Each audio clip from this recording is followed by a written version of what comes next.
chill. Hello, everybody, and welcome to VFX and Chill, a show where we expand your knowledge of visual effects used in movies and TV shows. As always, I've got my lovely friends Seth and Michael here. How are you two doing? Good, pretty good. Thank pretty you. Good. A poor horse noise, Michael. A poor horse noise. What? Hashi. I'm doing fine. This is a little hoarse. I spent last evening hanging out with the fine folks at the Music City MoGraph Meetup, which is when Nashville motion designers get together, hang out, and talk shop. Nice. Happens every third Thursday, usually at Fat Bottom Brewing. And I spent most of that 3 hours accidentally demoing Red Giant tools. Because what happened was I was talking about real lens flares and about what makes it different from other. Well, true. I was talking about what makes it different from other lens flare tools out there, and I was like, well, it'd be a lot easier just to show you.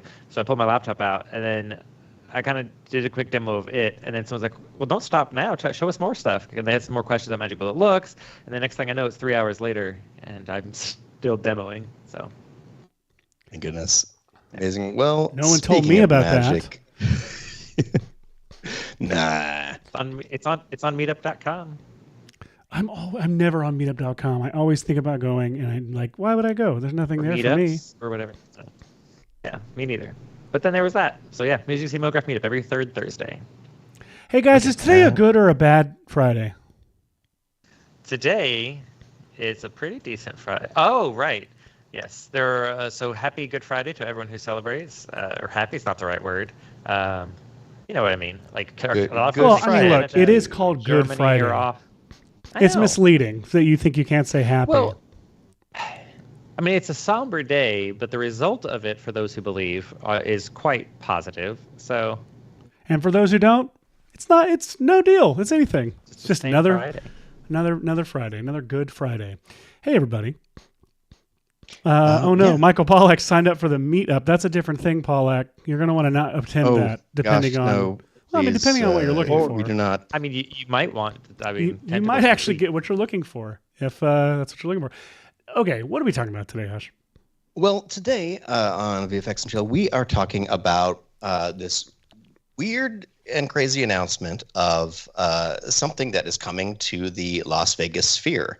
Now, likely you've seen clips of the Las Vegas Sphere. It's this humongous spherical building with a giant LED exterior, which is often covered with stuff generated in Cinema 4D. Yeah, but the inside of it is also a theater and the biggest, most wraparound screen in the continental United States or something like that. It's a humongous 16K screen, and we're here to discuss the idea that they wanted to bring a classic movie, The Wizard of Oz, one of my very, very favorite movies, super instrumental in the formation of my imaginative world.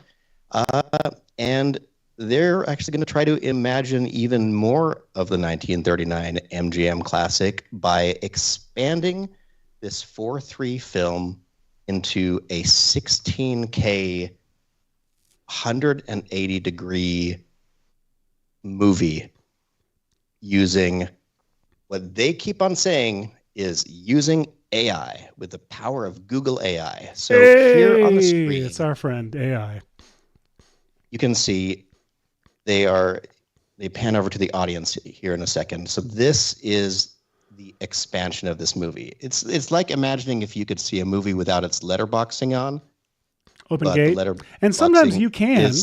Sometimes, if you look online, they have a lot of clips from movies or trailers that are open gate because if it was shot spherical, not anamorphic, a lot of that letterbox is added. And a lot of time back in the days when things were projected and I'm very passionate about this, distributed and via film, it was up to the exhibitors to put the letterboxing, the mats at the top and bottom.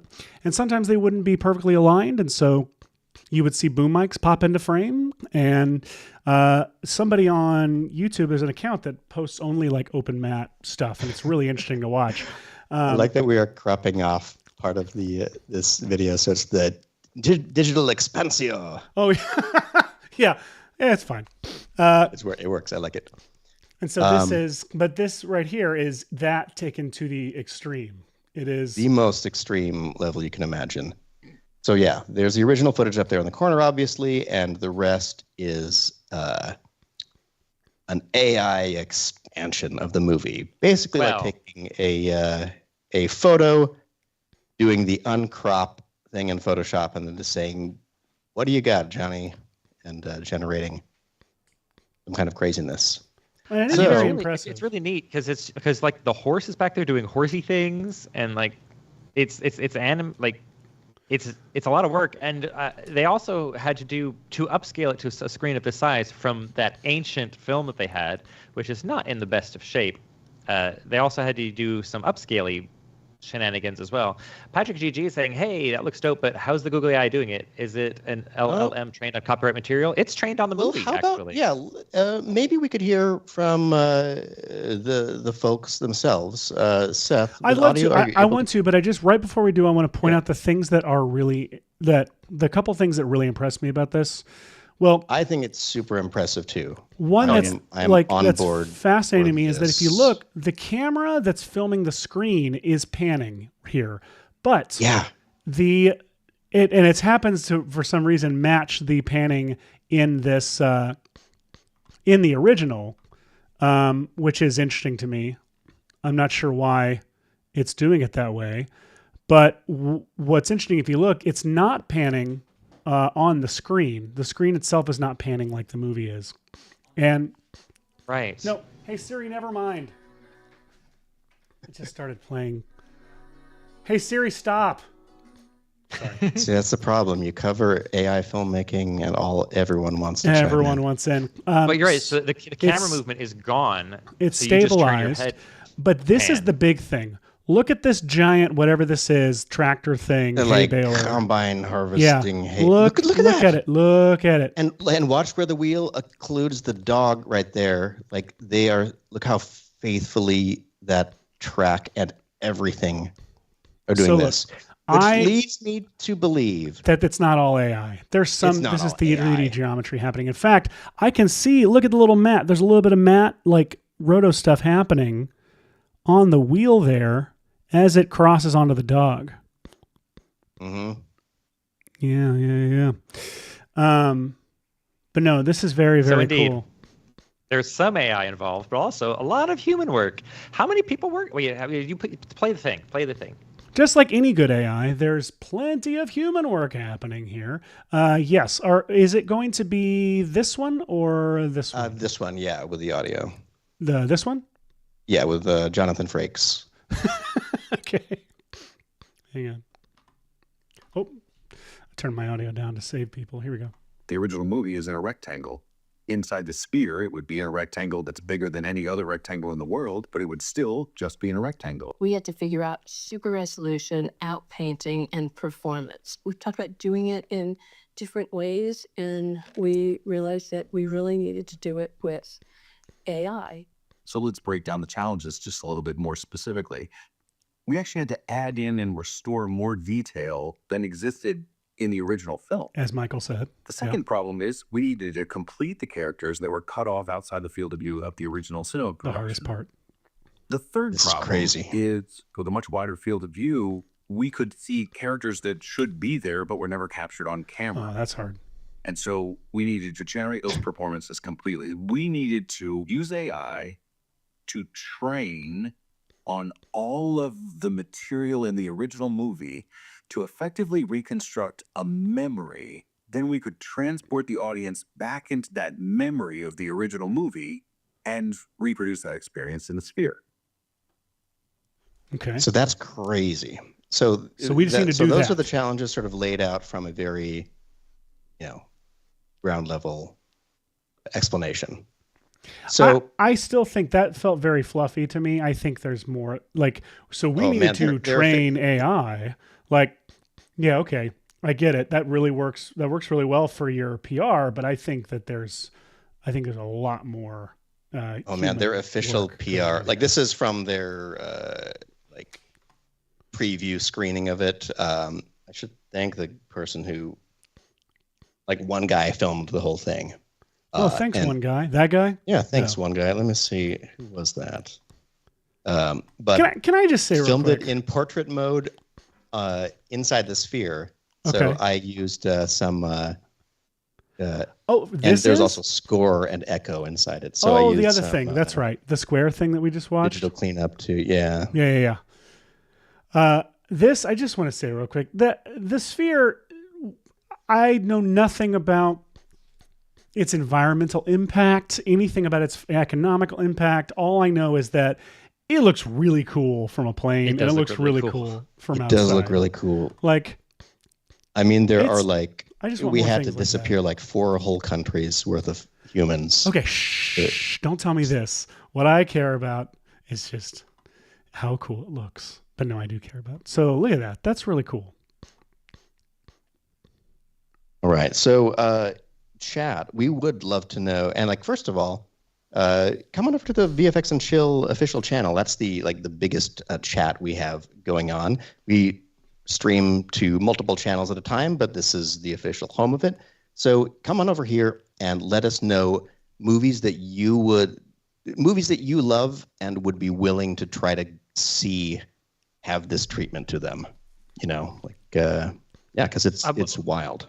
One thing I thought was interesting about how they did the AI stuff for The Wizard of Oz is they didn't just train the AI on the movie itself. They also went back and found other footage that was shot, like archived lost takes and set photos and a bunch of stuff that's not just the movie, so that they could get, because they needed as much detail as possible to fill in all this extra stuff. Like in the woods when Dorothy's hiding, like who is it? Someone's hiding behind a tree, and then someone else is like the action, like it cuts.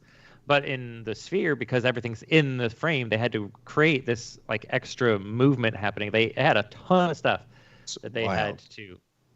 I'm going to share my screen here. I can show the. Okay, so this creator was the person who filmed it from the previous screen. Tab Geeks had filmed this whole presentation. It's inside the sphere. So I tried.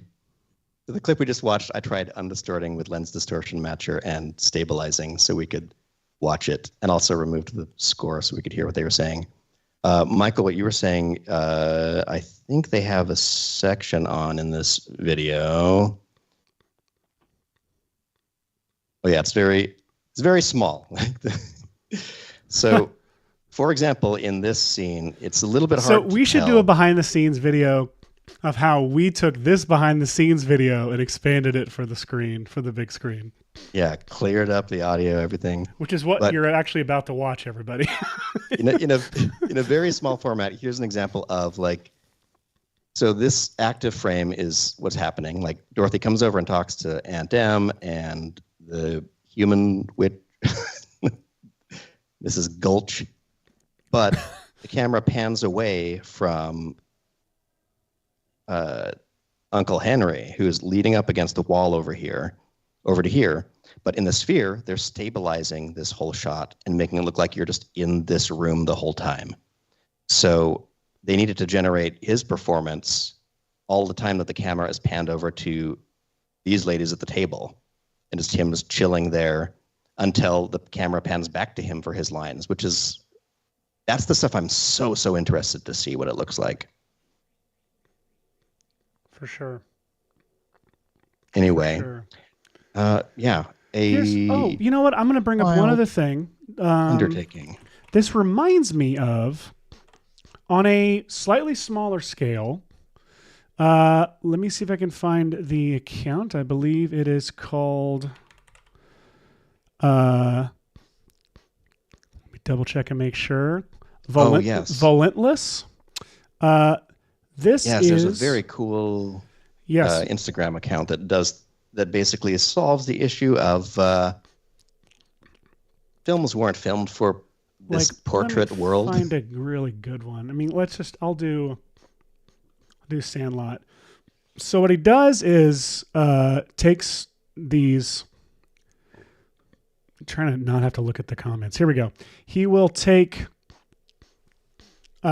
movies and make vertical versions of them using generative AI to extend the top and the bottom, and it's really cool. Like to watch these, and he'll put every one of them to the theme song from Minari, which it really does just elevate. I'm like, it weirdly works. Art now. Yeah, it's art now, and I think a lot of it is because the shots that look best with this kind of format are wider shots. Like wider shots, like stable wider shots, are easier to do, and absolutely. And they tend to look better when you're making something wider because they're usually with a wider lens, and so they merit like a wider view. And because of that, you're getting this kind of like thoughtful, wistful kind of feeling to it. And so the Minari theme actually, and he puts dialogue from the movie underneath it, so it's really hypnotic, and it's a really great account. I keep saying he, by the way, and forgive me, I actually don't know. That's checking my biases. I'm going to say they. I have no idea who this person is, but they make really great stuff on their account. So definitely go follow Volentless. But so it made me think of that, and great call out. Yeah. I like kind of starting from that, using what I assume is probably their workflow, which would be a combination of Photoshop's generative fill and well, mainly that. I feel like we can kind of start. Okay, here we go. Start small and expand from there today. I like that format. So amazing. First up, I think we could just grab some stills, right? Let's just pull some stills and see. Yeah, let's start with some stills. Like no moving shots or anything. Hashi, you want to go first? Or you want me? You go first. I'm not sure what I'm going to pull up first. Copy that. So I actually don't fully either. Let me real quick go to. I tell you what I'll do. Well, actually, I could show. I'm going to go to shot show deck. The example I made for social earlier. Oh well, that's. Oh yeah, you're right. Because that's a still. Yeah, go for it. Yeah. So, I rather satirically posted this, but it's really funny. I was imagining like what movies, deserve the treatment of experiencing them in the Las Vegas sphere, and I was like, how about one by Francis Ford Coppola, obviously, The Rainmaker. Who imagine Rainmaker is great. Instead of just the original, you could actually feel the rain. Here's why Rainmaker is great, is because it's like I'm not as familiar with Coppola's career, so like I'll say like in Spielberg's career, it's like you're picking the Spielberg movie somewhere in between Always, which everyone knows is the forgotten Spielberg movie, and like The Terminal, which like people know he made. But it's like somewhere in between there where you like forget like the movie that is like War Horse would be somewhere in the middle. You picked War Horse. Like Rainmaker is perfect. But yeah, basically the process was this was actually a little bit different because this is a real location in the Rainmaker. And so I actually went to that's tricky. Google Maps because they've got all the data because Google all over this. Well, the downside of that though is that people know it, so it has to match. The upside is you have the visual data. So they had a 360 image of the outside of this courthouse. The funny thing was that when I originally did this, I was just using the standard way that you would do this. You would load your image into Photoshop and go to the crop tool and say, what if we were to have this image inverse cropped? And then instead of saying enter up here, you actually go down here and say generative expand. And you can type info here if you want to guide it, or you can just say generate and it will think about it and try to come up with what it imagines ought to be out here. So here I never know what I'm going to get, but we'll see. Boom. So this is one version that it came up with. This one, that's respectable. for parts. And then this one where they're walking through this fountain. One thing that I did was I did a pass with generative fill on this, and it added people. It assumed this was the end of the building and put like a park over here. And so then when I went to Google Maps and was trying to find the right side of the building with the park on the side, you got confused. And then I realized I was looking at the generative filled building where this was the corner of the building. And it took me forever because I was like, I swear to God, that's the same statue and the same lamppost, but there's a park to the side. So silly me. But anyway, this was mostly actually me warping and liquefying this actual Google Lens photo to try to round out the rest of this. Oh, interesting. But, well, I can kind of show what the generative fill workflow actually looks like. It's interesting. You used a real source for this. I'm going to pick this frame from the show Twin Peaks, but I figured it'd be a good still to use. There's no motion on this. What show is that from? Still frame from Shot Deck. What'd you say? What show is that from? Lost. Sorry, it's from Bull, my favorite show. So I am going to first thing. I think we agreed on a resolution that we wanted these to be at, which I think was 1920 by 1440. Correct. Yes, a nice, a giant. Yeah. Yeah, I think I'm going to make it even bigger. I might bring it down to here, and. You know what? You made that template. So why don't I just go in here and go to your template that you made for us, which I believe is somewhere in here. Theater template. Big picture where Rainmaker currently sits. And if I bring this comp down into here, and then I open up the theater that you created, I can see where that will be. You can delete all those logos. That was just me. Oh yeah, that's funny. Doing you were some just tomfoolery. trying to fool people. So what I might actually do is go back into big picture, add a new solid checkerboard, give it a checkerboard, and put it underneath that. So then I can go into here and see what'll make up the screen. Now, I actually think, and if I go and I lock this in the composition view and I go back into here and I scale this down, I can start to see. So this is an important consideration. Because we were talking about this, back in the early days of cinema, maybe not earliest days, but I know there are a lot of classic films that have the titles are slightly higher than centered, and it's because it was accounting for the audience members that might be seated in front of you in non-stadium seated theaters.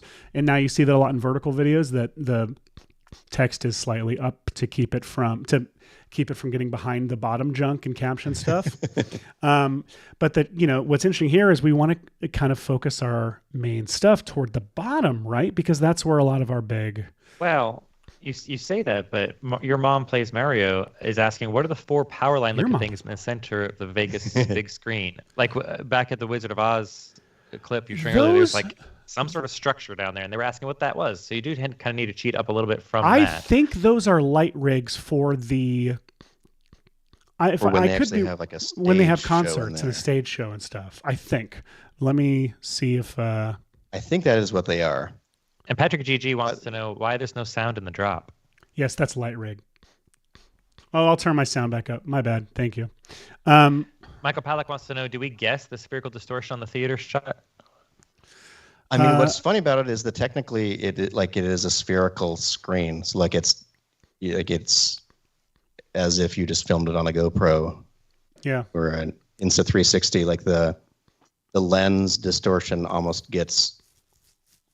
Well, depending on what your goal is. If your goal is to fill your periphery with the feel of the movie, or if you're trying to make it look like you, the viewer, are looking into the world of this movie and it's behind the screen.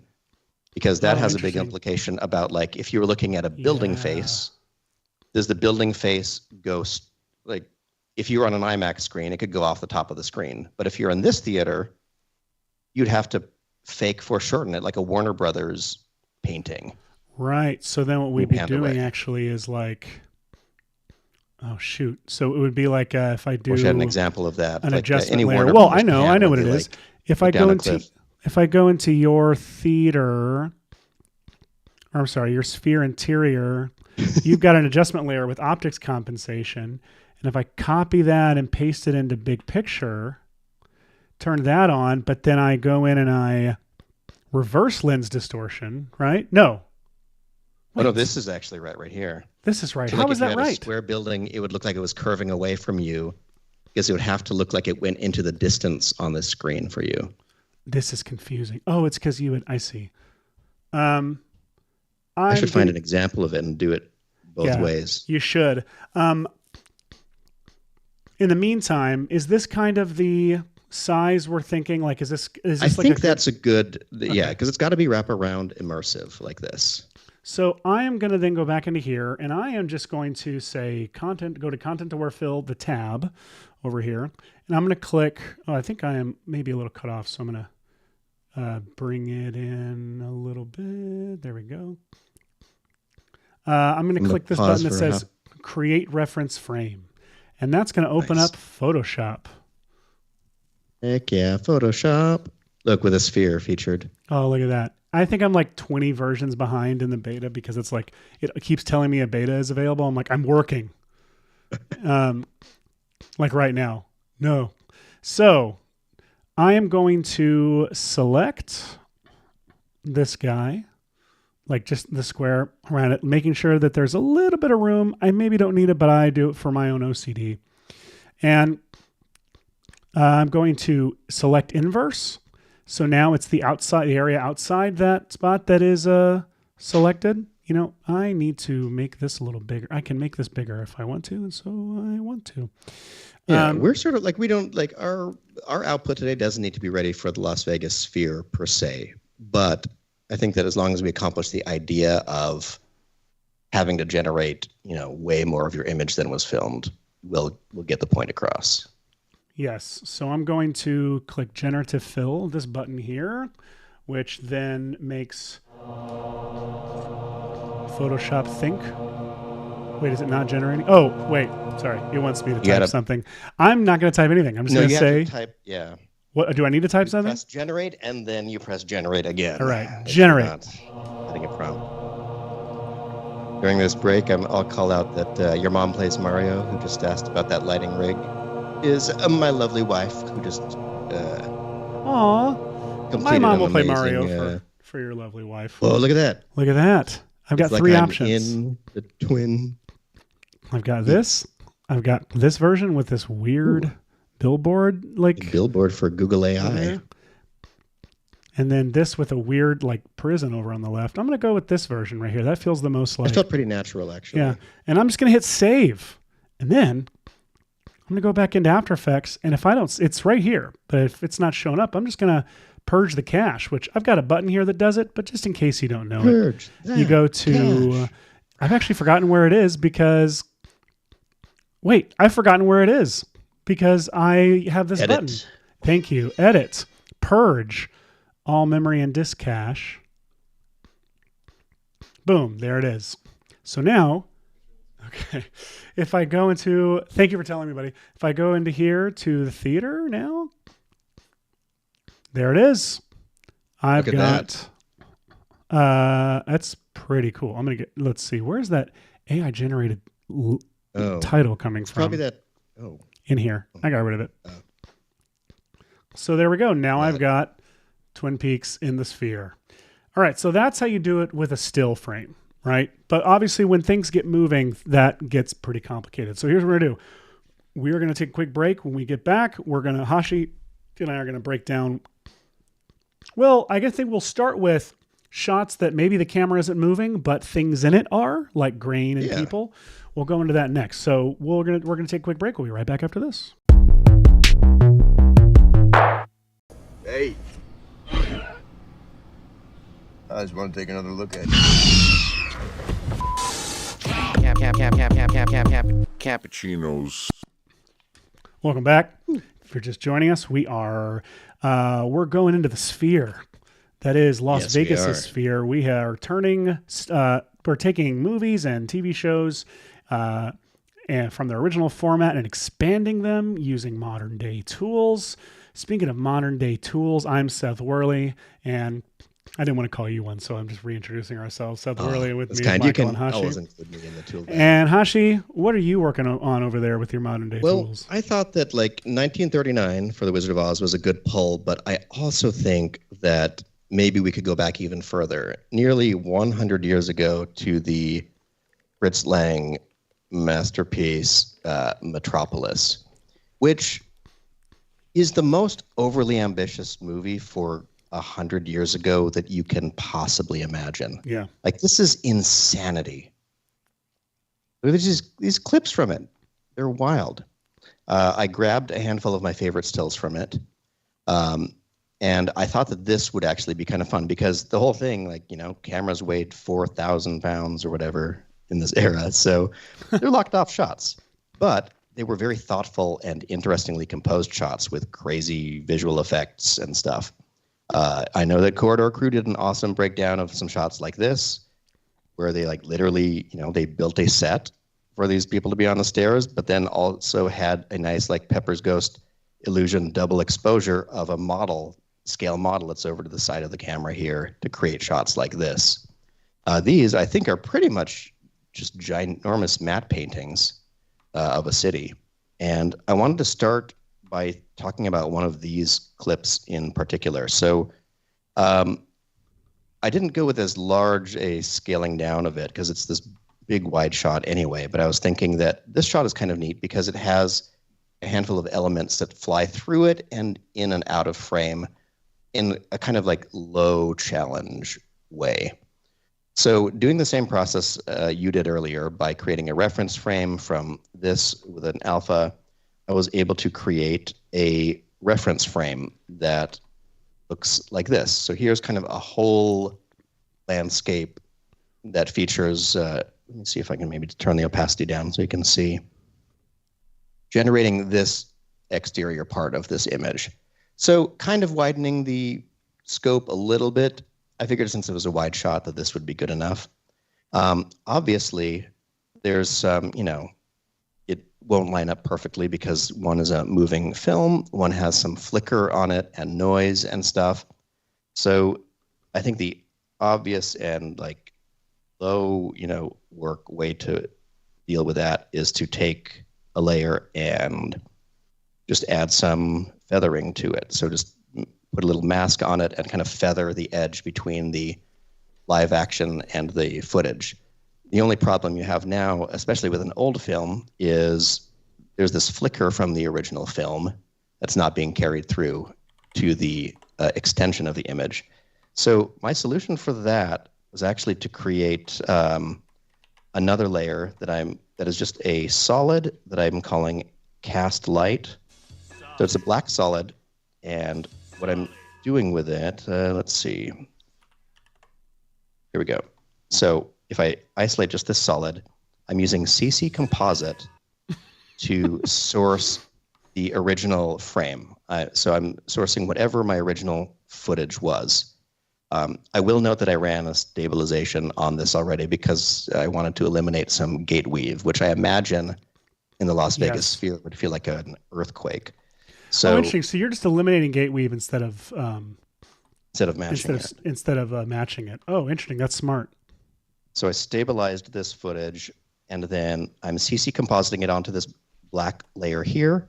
I'm adding a transform, which just stretches it up like that, using a fast box blur that blurs it the heck out like this, a simple choker to put back a little bit more alpha, some brightness and contrast to kind of figure out the overall, look at this. So this is the flicker roughly that is happening in the original image just by blurring out and restoring the alpha for this. That's smart, buddy. That's real smart. And so that way, when I put back these layers, my stabilized feathered piece of footage, and then my reference frame here, which isn't flickering along with the footage, and then I turn this cast light on with a soft light blending mode, I now can have, it looks like I need to, I turned off my fast box blur. Here we go. So now I have it so the whole frame flickers bright or dark whenever the film goes bright or dark at a reasonably similar rate. And then, naturally, you add some renoiser to see this side of the screen as the original noise. And I know that YouTube doesn't show this great, but this is the original noise, and this is fake noise. And I'm just trying to match those up enough that when you're seeing this whole presentation, you get a vintage vibe. So then the next thing that we want to deal with is all of these little moving gizmos and gadgets. And the lucky thing about this is like this plane that kind of flies into existence right there and just travels in a perfectly linear path.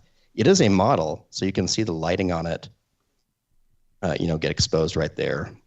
But truly, I have no idea how many components went into this shot in 1927 terms. But what I do know is that since it's a nice linear path, I can go to something like the last good frame that you can see this whole plane and just create a quick little duplicate of that frame by itself with a little roto around it, and just take that still frame and figure out what is about the same linear speed of it, and I just fade it off right at the end. And doing that gives me back the plane coming in from off screen right at the beginning here. And then I'll just turn on all my layers because I don't want to go through every single thing. Oh, this was my animated preview to show what it looks like. I did similar things with this train. I actually just grabbed a copy of the footage from over here. Let's see, where is it? The train top. I did a little roto of the train footage when it's coming into frame over here and just slid it over in time until it lined up with when the other train was going off the screen. And I'm just doing a really straightforward composite fix with that. So it's still footage of that train, and it's not even that good. Let's see. I have my stabilized edge without the feathering. There it is. So here's the train, and I'm literally just like clone stamping it to go off the screen here. Same as this bridge, which you can see I needed to extend. So I just copied the footage, added some CC light sweep to have some of it go dark here out of screen and stuff like that. So this is a fun one that is purely in the world of just a lot of little After Effects compositing things to do. So you'll see what I still need to do is extend this plane flying out of frame there, which I may work on, and the plane flying out of frame up here in the corner, which I have the solid for, but I just need to make a transition right there between the two. Nice. Heck yeah. Seth, what shot do you think that you might try to work on next? Well, right now I am messing around with, there's this shot from Hook that, where Peter and Thudbutt, is that his name, are looking out over the the Neverland horizon, if you will. And so I've got a ton of shots I want to try this on.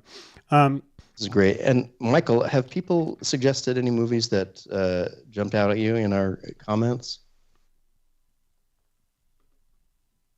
Great question. Mostly jokes. Excellent. Like wanting to see the cube or the sphere. Michael Crichton's Sphere. I don't think they specified.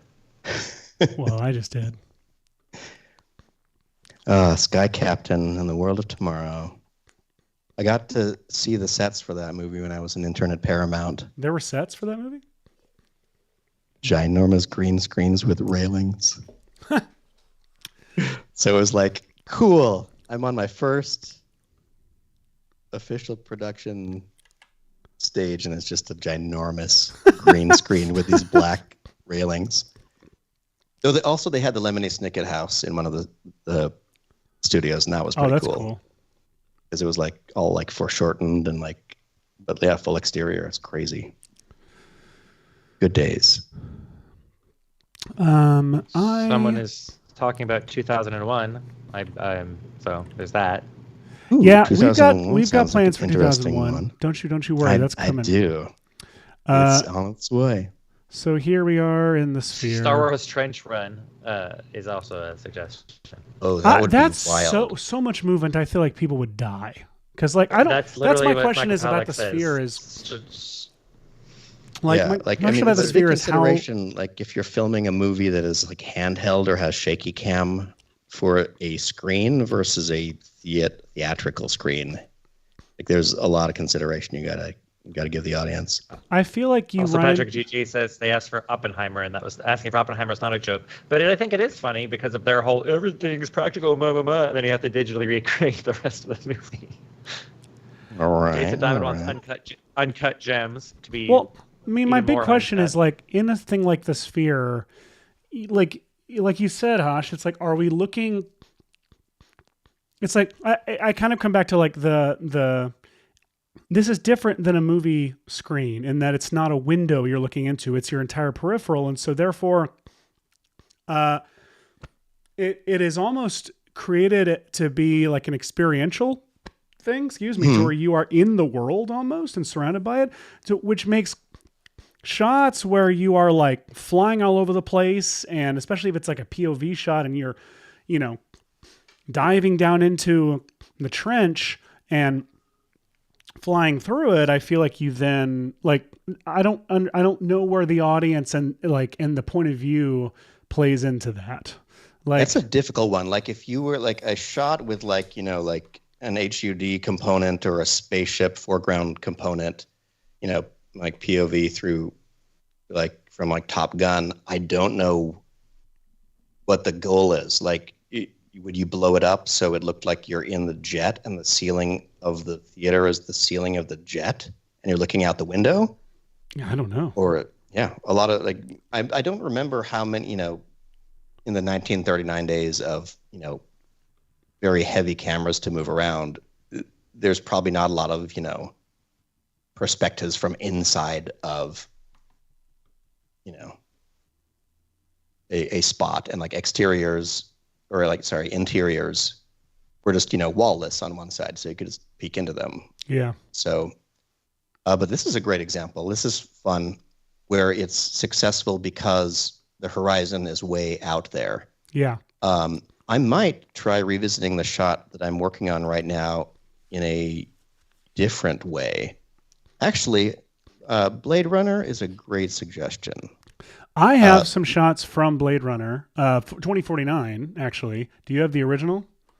I do somewhere. I really wanted to do this shot from 2049. Ooh, you do that as well shot. as this shot, because this is technically Vegas, and so it would be appropriate. Nice. I want to do one of the shots from the original, like entering the city, which I feel like I had at one point. I think I have they're in on one of those greatest shots of the whatever. Yeah, that's a good point. Yeah. I'll quickly montages that we downloaded. Scroll through for that. I'm gonna let's see. Make that the plate. Do you want me to go to you, or do you want me to? Do you want me to? Give me just one second to look through my footage. Let's go and drop this into the big picture. Beep pop, beep pop, beep pop, boop. This one's going to be tricky because this one is this one is moving. So this is a really good one to go to. Oh, interesting. It's got a slow crawl to it. And I can walk through how I'm going to I'm going to tackle that. So you see it's got, let me go back into just the camera is slowly dollying in behind him, probably on a steady cam actually. Very, very slow, very, very subtle, but the ground is moving toward us.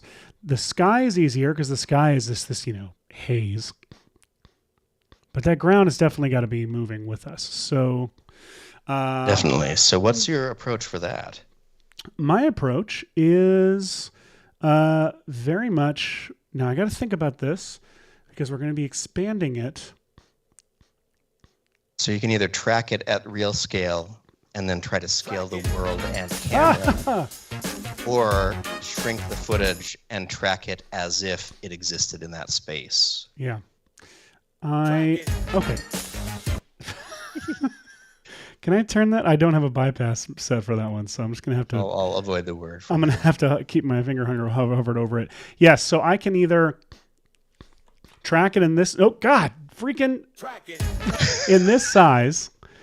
And you're right. Or I could go into the pre-comp in here and do it in there and then just collapse transformations, right? That would still work. I'd have to bring the camera in, and that would be a whole thing. I'm going to do it in here. Yeah. I'm going to do it in here. So the main thing you need to know is that if you scale your scene by a percentage, you have to scale the focal length of your camera the same percentage. Otherwise, everything doesn't work anymore. I'm going to make sure that I reset. Because you're literally shrinking your camera. So let me close some things I'm not working in. I have a bunch of ideas planned. As you can see, but, save this. I am going to... First, I'm going to make sure I line up the view that I want it to be in the theater. So I'm going to go into that sphere interior. I think I can probably keep it... Oh, you know what? Oh, this actually could be way easier because I don't have to expand the ground if it's actually in the theater. You see, you know what I mean? Like, because I'm putting it down toward the bottom of the frame, Hash, so I don't even have to worry about it. Oh, yeah. That's not fun. I don't want to teach something. Well, screw the theater. Let's see. I'm just going to teach you how to expand it. Because you know what? Let's actually talk about doing it as the... Why did I close that? Hang on a second. We're so good at this. We really are. Let's do, instead of a vertical, instead of a like sphere, let's do a vertical video version of this. So that's a very applicable skill. So composition setting is very applicable. So you're right. So let's do, I think that was 1280. We're for some reason working in Blade Runner in 720. But Blade Runner 720, which is the lesser known version. I'm going to do this at 720 by 1280. So it's in a vertical 16 by 9 version. And I'm going to transform fit to comp width. You've all seen that, like deliverables requests for aspect ratios. I will say this is absurd. No one's going to need vertical to be this vertical, right? There's no info you need. So I'm actually going to maybe do this. This is more reasonable to expect from a shot like that. This does feel good because, like at some point, super wide shot horizontally. Yeah. Is designed that way on purpose. So here's what I'm going to do. I'm going to pre-comp this with move all attributes in the new composition checked. Mm-hmm. So now it is one full frame. And of course, the letterboxed areas are actually transparent. However, there does appear to be an edge here on this. So I'm going to go in and just make sure that I scale that up just a hair so I don't have any letter frame edge happening. Great, I don't. So I'm going to, I think I'll start on the first frame and I'm going to do a couple things. I'm trying to think of what I should do first. Maybe first I will do, you know what? I'm going to go over to this tracker panel here and I'm going to say, okay, hang on. There's actually two ways I could do this. I'm going to do it this way. Track camera. Nice. Which now is actually sufficient time for... There it is.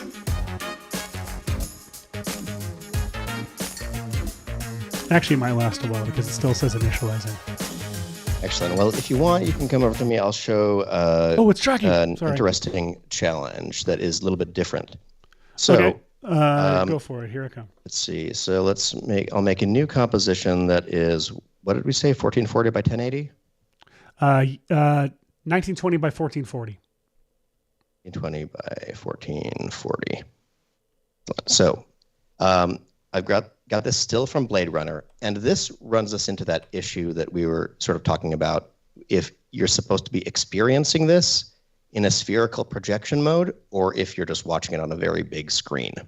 So I'm going to imagine that, in that, Las Vegas sphere, you're looking at the screen and the image is sort of down here. The highlight of what you're supposed to look at is down here. But whatever is up here on the image that's going to be projected is technically up on the ceiling. So instead of doing, a standard, you create the reference frame, and then I have a little action that just selects the inverse of the layer and runs content-aware fill blankly on it. Okay. Amazing. So it gives us this idea of looking at the city from kind of above, or like a straight on view. But I don't think that this would work projected onto a sphere, because it'll look like that building is curving up over your head. So I think that what I need to do a more immersive version of this is come back to this footage, imagine that this is a sphere, and I'm going to take the original image and I'm going to add an optics compensation to it.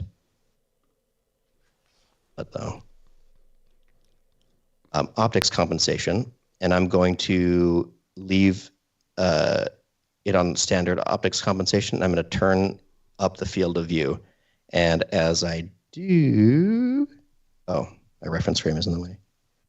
There we go. As I do, you'll see that a standard you've seen this before. Distortion happens to the image. But what I'm going to do specifically is I'm going to imagine maybe some amount of distortion like this, and then I'm going to take the center of the lens distortion and move it, which way? What am I thinking? Down. I'm going to move it down like that. So what I'm technically doing is I'm bending the image. I'm reaching out to my screen with my hand as I'm doing this action. I'm bending it away from screen and then scaling it up, imagining that if you were in the theater here and looking at buildings projected on the wall, in the spherical mode, they would need to curve away from you up to the sky here. Like here would be like looking straight up. So I think that by adding some fake distortion at the beginning like this, as if those buildings are about to curve away, works. And I could just do, let's see, what type of distortion am I thinking?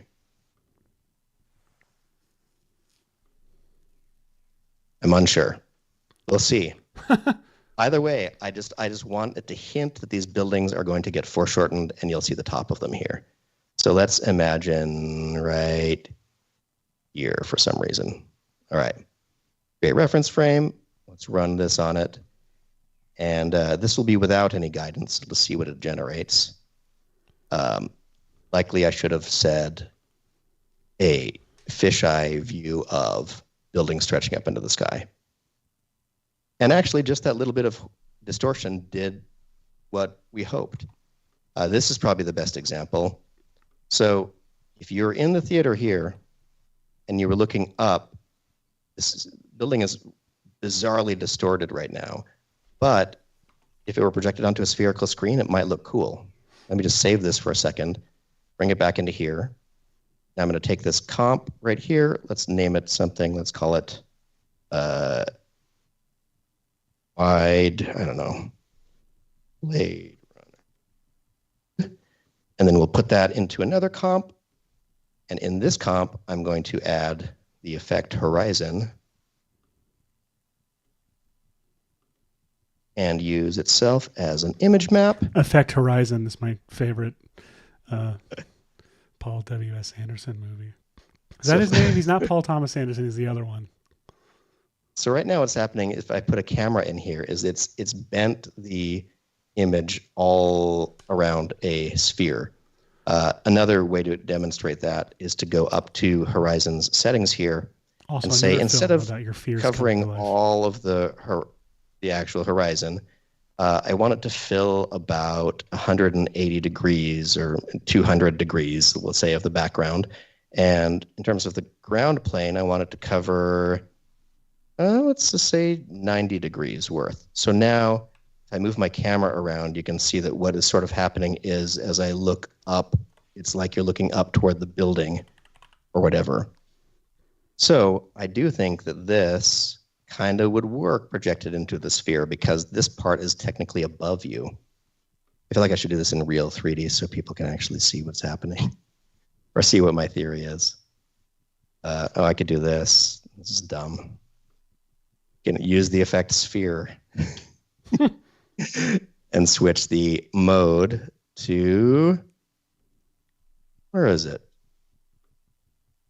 Isn't it a setting in CC Sphere that you're doing the inside only? Where, oh, render inside. There we go. So if I render the inside, if you have Video Copilot's free orb, it tends to render a lot faster than CC Sphere does. And if you turn off a lot of the extra flashy features of it, yeah, you can turn off a lot of those flashy extra features that it has, and it's back to being basically CC Sphere, just way faster. That's a good call. So I'm now dumbly adding a transform effect ahead of this so I can scale my... Oh, it doesn't work that way. CC Sphere is automatically using the entire image, even if I shrink it down. Shrink it down, shrink it down. All right. Seth, are you doing something interesting? This is going Yes, I am. So let me show you what I'm working with. So I have taken... So I tried the camera track and it wasn't working. So I'm actually going to do the other solution that I talked about, which I think that our employers will be much happier about me showing you, which is we have a little tool called Kingpin Tracker. And heck yeah, it's for planar tracking. And that's really honestly what's going on here is we're tracking this ground plane. So I haven't fully gotten it to work yet, but we're gonna try it live here. I went ahead and took it the first frame over to Photoshop and used generative fill to create this extended frame on the top and bottom. But but I will show you actually. Why don't I delete it and go ahead and show you a little thing that I forgot to show you last time. I click create reference frame, takes it over into Photoshop. I am going to, instead of manually selecting the area, I'm going to go over here to reference to like this layer, and on the preview of the layer that's over here in the layer like stack, I'm going to control click or right click that preview, and I'm going to click select pixels. And now there's no bleed or overlap happening. It's just selected the visible part of the part of the frame that has any alpha value. Then I'm going to go up here to this little button that will invert the selection. Click that, and now it has none of the actual image selected, as everything that is not the image selected. So in this case, all the transparent part. Now I'm going to click generative fill, and then I'm going to click generate. And it's going to not do anything. I'm not sure why. I'll do it again. Generate. I might have accidentally clicked something that You're totally right, Jason. What? That we're basically manually creating equirectangular, or that's what I'm doing for sure, is trying to make 100% what you're doing. So now it's generated this, what's nice about this is the reason I wanted to show you this was using the select pixels method instead of what I did before. I'll tell you what, I'll show you the difference. I'm going to save this. And so I'm going to come back into here and I'm going to turn it off for a second, and I'm going to do the whole process again, but I'm going to do what I showed you the first time, where I manually selected it, but I left a little bit of edge, to where a little bit of the edge is going to get cut off. And I invert the selection, and I hit generative fill, and I hit generate. This is great, but the problem is... One of my favorite things that generative fill will do sometimes is add an end of your photo, put letterboxing on it. Oh, randomly do that sometimes. Yeah, it makes no sense. So come back in here, and there that is. So I'm going to just, this is the part with the cropped edges, and this is the part where it's right at the edge. So with the cropped edges, watch what happens if I turn this on and I hit play. First off, I left out a step. On both of these, I want to, while being on the frame, because it's only one frame long, I'm going to go to Layer, Time, Freeze Frame.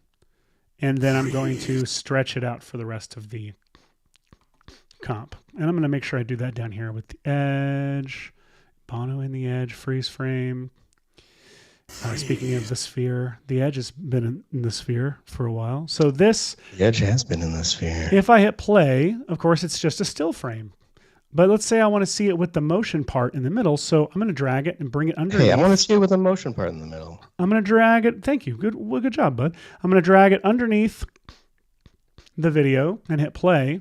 And one thing that's interesting, is that you see you got this hard edge that's happening right here. This is the video off. This is the video on. And that's because this is the version where I cropped the image and had it create a little bit of generative fill that did an overlap with the actual moving image. If I instead take the version that did not generate over any of the image, it just generated everything that was transparent, and I drag it underneath this Vegas walk, there is no hard solid line. It's much smoother. Now, what I want to be able to do is I want to be able to hit play, and I want the ground underneath here to keep moving. But of course it doesn't. That's a still frame at the bottom, right? This is a hard one to show because there's not a lot of detail except just in color. But you see... That's a good challenge, though. It's worth noting that like that. Blah, right there. So here's what I'm going to do. I am going to, with this edge, I'm going to turn off the original plate so it's just a still image. And let me get rid of the cropped edge version. So on this, I'm going to call this is our fill layer. I name it fill with a PH because I literally have trained my brain now to think that that's how Photoshop spells it too. I'm going to drop an effect called Kingpin Tracker onto here, and this comes with Maxon 1. This is for planar tracking, and you see that if I move these corners around, I can corner pin this to however I want. Now, I am going to, for now, turn off. In fact, actually, I'm going to turn off this whole layer. Spider-Man turn off the layer and turn the original plate back on. But I'm going to keep the fill layer selected and make sure the effect Kingpin Tracker is still selected. So now I can position these pins without seeing, any warping happening. And I want to position these. I want to position these pins to where they are in line with the ground plane. And there's this great little tool here, this little part here that if I click this guy, I can line that up with what I think is the end of the horizon, which is really, really useful. And I'll drag this out to here, and let's see what happens. When I then go over to layer to track, this little drop down, I'm going to select the Vegas walk. That's my plate. That's my moving layer. And I'm going to hit play, and it's going to track. And we can see it. The background plate is not moving in our preview, our composition window, but the corner pins are moving, and this track area is moving. And it looks like it's staying pretty much in line with the ground plane. So now if I play it, you see it's tracked pretty efficiently to the ground. Nice. So that's really useful. Now, that's cool. If I turn the fill layer back on, you'll notice it doesn't seem to have done me a lot of good. It just basically tracked the whole image to the ground, right? Well, we have in Kingpin Tracker, we've been adjusting these yellow pins, which are called the 2 pins. I'm going to collapse that little part of the effect, and I'm going to expand the from pins. And I'm going to, on here where it says show, I'm going to select from pins, and you see the from pins, they're blue, and they are still pinned to the corners of the image. And by the way, just so you understand what these are, Kingpin is going to move your images, whatever you set the from pins, it's going to take that point and stretch it to the 2 pin location. So technically, if I were to say, take the 4 pins and put them down to where the 2 pins ended up going. Oh no, you didn't. I might be able to. It's not really reflecting here, but let me show you what I'm talking about. If I go to this little button that says copy from 2 pins, but boom. Why can't I? Oh. Why is it not showing me anything? Let me purge this cache. Oh no, don't glitch on me, Kingpin. Hang on. I'm going to have to quit and restart. Sometimes if you break something by accident, it breaks. Hang on a second. That's all right. If you want to switch over to me, I can show you. If this ever happens to you, by the way, just save, quit, reopen it. It'll all be right back there. Hang on. Here we go. We're going to open it back up. Nice. Continue. I don't want to leave yet because I want to show you the result. It's very satisfying. Ooh.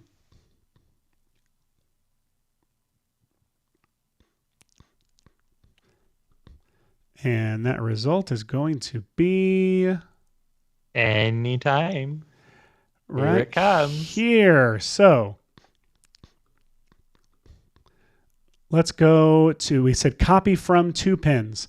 So what that did was that put our 2 pins down here to match that the 2 pins from that first frame. And you only want it, it didn't copy the keyframes, it just copied the positions of the 2 pins from the very first frame, which is the frame where our still lines up with the image, because it's the still that it's the frame that I use to create the generative fill layer.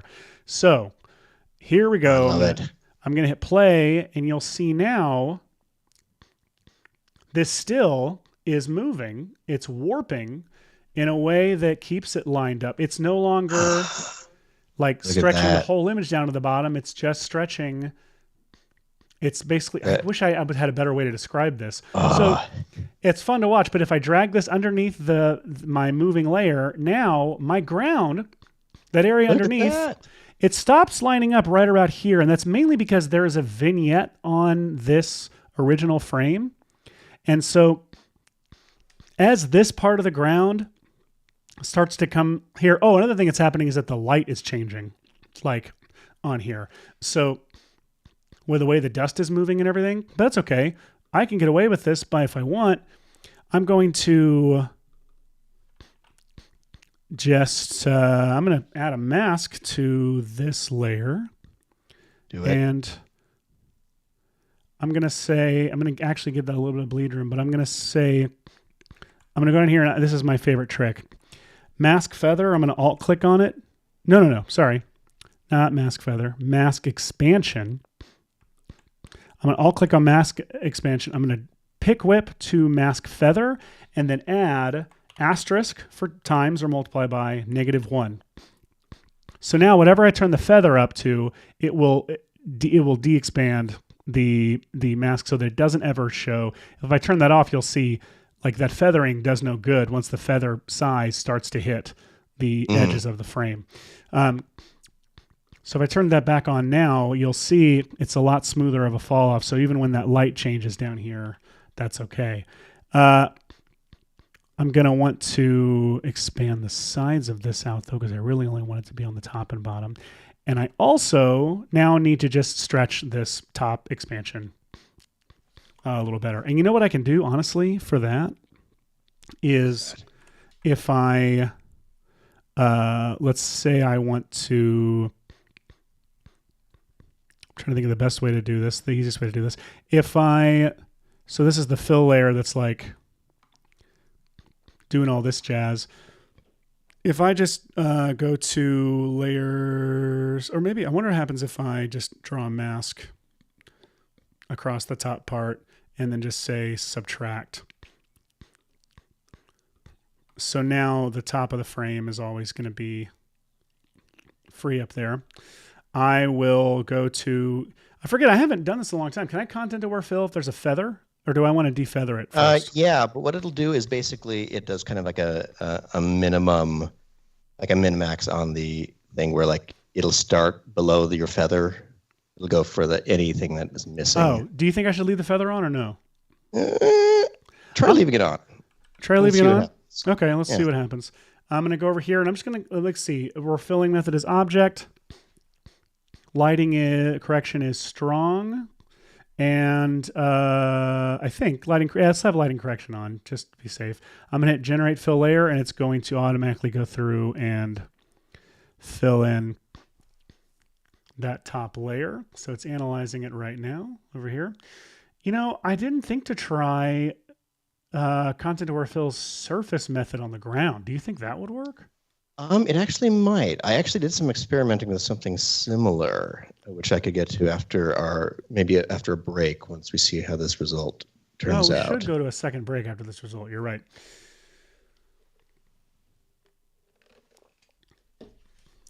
See, what's it doing? It's analyzing. Filling. Yeah. If you want, you can click over to me for a second. I can show you that, just because I wanted to show you what it looks like. Here is, a spherical interior. I have backface culling turned on, so you can see through the walls to the inside. And this will give you a better view that if you were inside this spherical theater, that's great. What should be happening is, as you look up toward the ceiling, the buildings are, just like an HDRI map, are disappearing up into the sky. Even though your image, if you're looking at your true image, it's a little bit weird and distorted like this. Oh, yeah.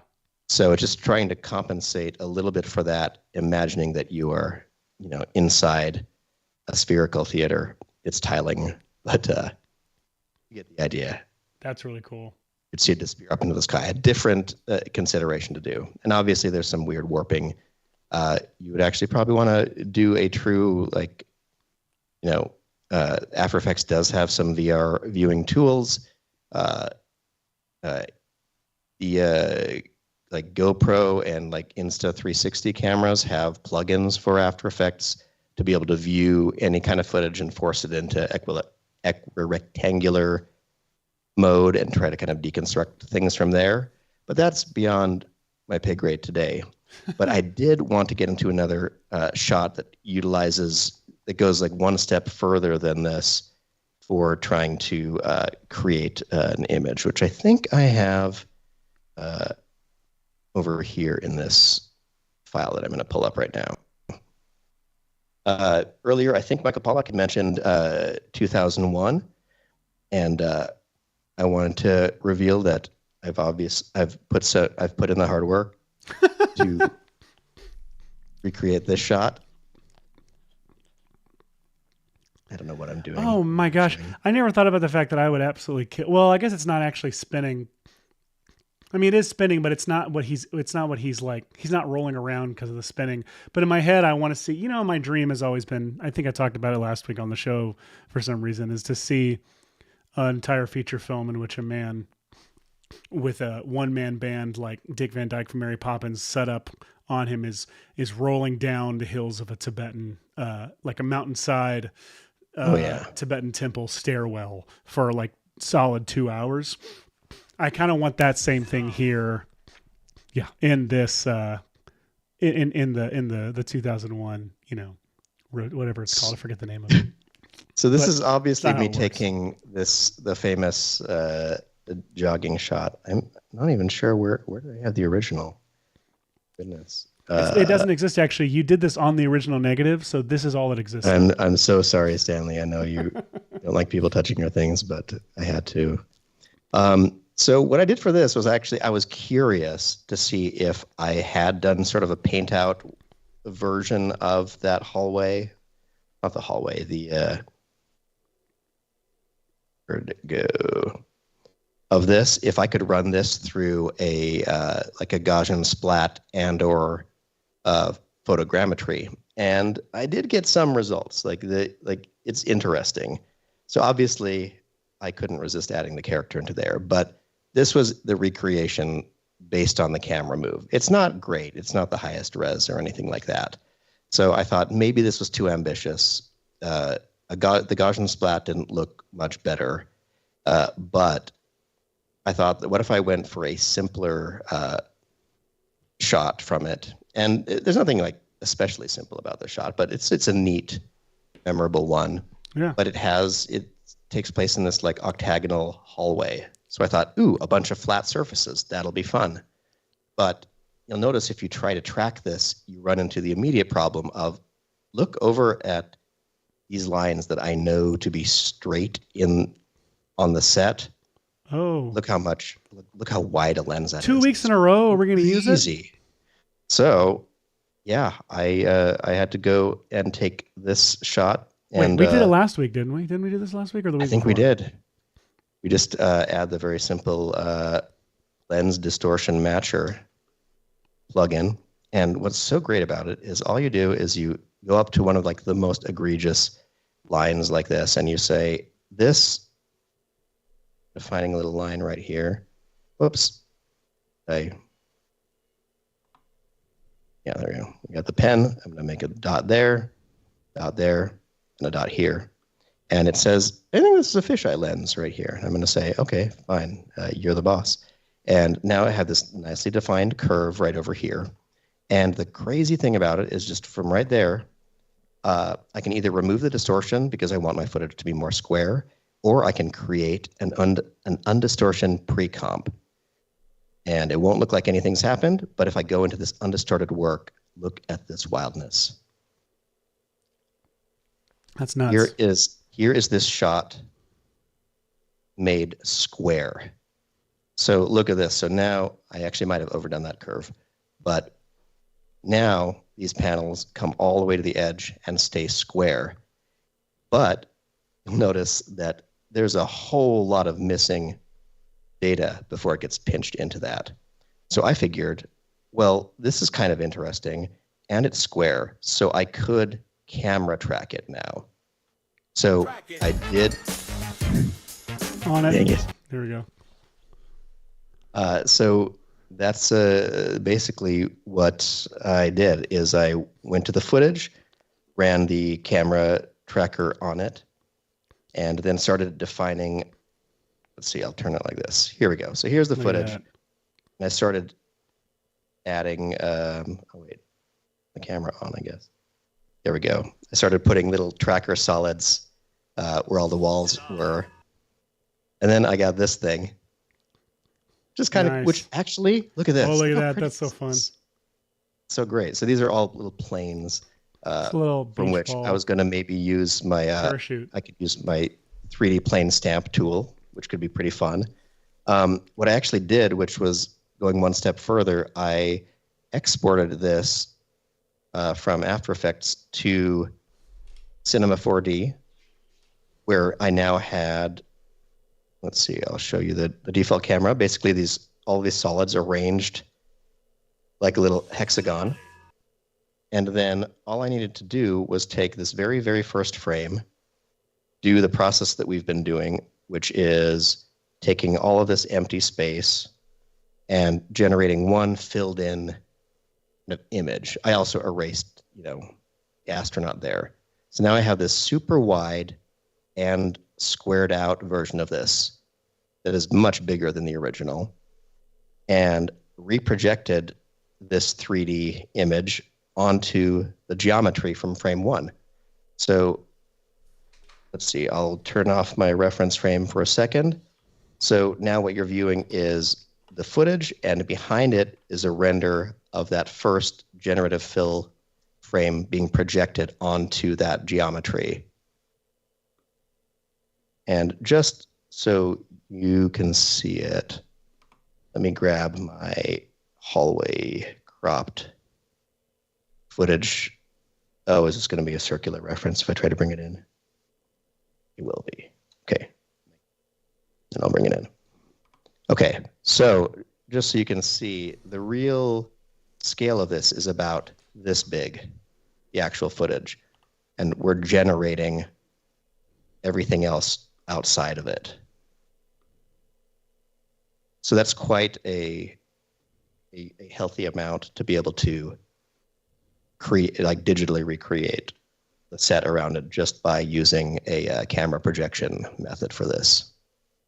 Look at that, super wide. You could put this in the VR helmet. That's amazing. This little thing is here. Oh, I think that just minor misalignments because it's projecting the first frame all the way to the end of this. So if I get further into the footage, you'll see that the hallway gets blurrier because it's actually taking from the pixels way down there and reprojecting them. But there are ways you could solve that. You could take projection samples like by segment and say camera project these outer ones for that section of geometry, scrub forward, project the high quality version of this frame onto the next group of segments. I'm not going to do all that work right now. But if the Sphere hires me to redo 2001, then I would do all that work. And you should, Sphere. By the way, this is where I've landed. So this is using one frame from Photoshop, generated from basically taking one frame into Photoshop and using generative fill to fill in the top and bottom. Nice. Taking that frame, freezing it across the composition, and using Kingpin tracker to track the planar movement of the ground, and copying from the first frame, copying the 2 pins to the from pins, allowing that ground plane to continue out. I also keyframed a little bit of a levels effect to make it darken over the course of the shot to match the plate as it does that. And then the top, which I really could have probably done with a gradient, to be completely honest, I used content aware fill staying within After Effects to generate the top part. And one more thing I'm gonna try, but I'm gonna do it during a break, is I'm gonna actually copy. I'm gonna duplicate this comp real quick. What comp are we in? Reveal, composition, and project. I'm gonna duplicate that. Open it up. I'm gonna get rid of my fill layers, and I'm gonna leave the still that I made. Turn off Kingpin tracker. Turn off the level, Spider-Man, turn off all that stuff. Take the mask off. And I am going to make it just last one frame. So it's an official reference frame. And I'm going to get rid of my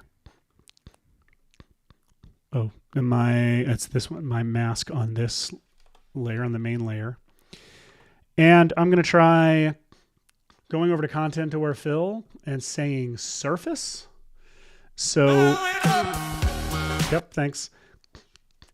I'm going to see what that does. And if it works, I'm going to explain what it did.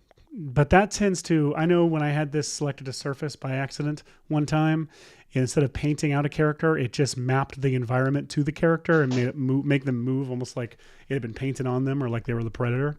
But it's really cool. It technically what it's doing is it tries to create a vector map of what's happening in the footage below it and just moves whatever pixels from frame one in the direction of the vector instead of trying to generate stuff in there. Man, I wish I knew. I tried using it for this hallway shot. It did not work. Oh, it didn't work. Well, I'm going to try it for this. And while I do, I think we're going to take a quick break. We'll be right back after this.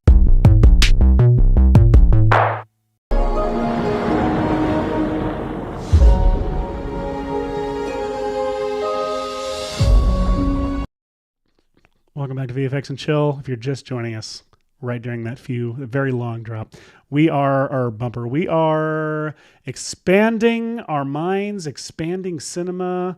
We are showing you how to create images for a screen such as the Sphere in Vegas, and like how to expand pre-existing media like movies and TV shows into larger formats where we're actually going to need to create and generate more space around the original frame, which can also be applied to creating vertical versions of horizontal video where you need to crop. You need to crop as little as possible and possibly try and generate areas of the image on the top and bottom. I am in the middle of an experiment over here with this Blade Runner one, but I'm going to get into some. Hashi's going to show you some more advanced stuff over in his side as he works on the shot from The Shining. Nice. One of the we've I feel like we've maybe played with this shot before. I don't remember for sure, but this was from some huge comp of a bunch of like amazing cinematic shots for inspiration. I actually, if you look, I isolated this bike shot for you where it's just the bike.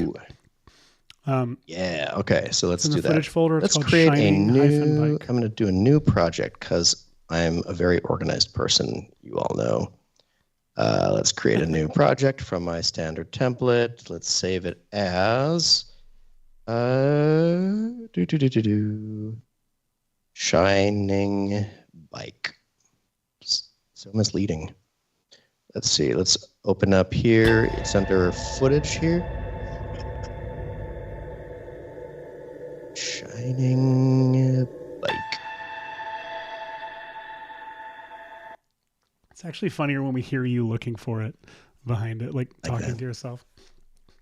Weird. The first frame. I don't know why it does that. You have to crop off the first frame. Sorry. Silliness. This looks weird. Look at this light pattern lines up with the door, and it just looks like something has been generatively filled right here.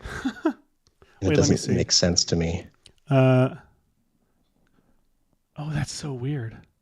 It's like that shot of like ducks in the water, and there's like a concrete wall reflecting in it, but it looks like a split screen. That chair. Y'all know. Yeah, y'all know the one. This is pretty cool because this is a super wide lens, but it's there's not a ton of distortion, which is pretty amazing. Yeah. That is neato bonito. I do want to call out that Some Nice says that some of the stuff we're doing gives them vibes of the OK Go Love video, which is an amazing video. They used a bunch of robots. Vibes of the OK Love video. I had to. I'm sorry. No, different song. But they, if you haven't seen the OK Go Love video, highly recommend checking it out. I haven't. I generally love their videos. It's so good. Oh, it's very cool. It's the one with the robotic really cool. arms with the mirrors. Lots of robots, lots of mirrors. It does really cool stuff. And it inspired me to do a Tip Tuesday post about that fact that you can mirror and kaleidoscope your particles in Tropical Particular. Michael, I was really hoping your Tip Tuesday was going to be like how to program an array of robotic arms to like you were working with the same scale as the video, and then it's just you like showing people how to create this elaborate music video. But it's not. It's actually something equally cool. Anyway, sorry.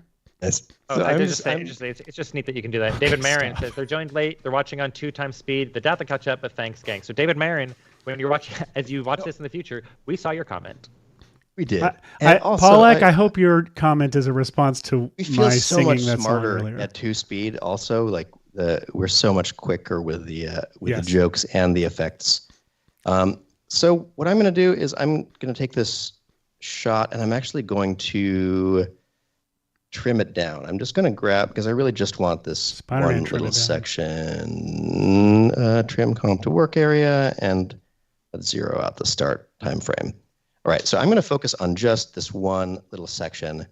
And Seth, I like the idea of trying to make this vertical as opposed to I think that's a really useful thing. Whole thing, because people need that.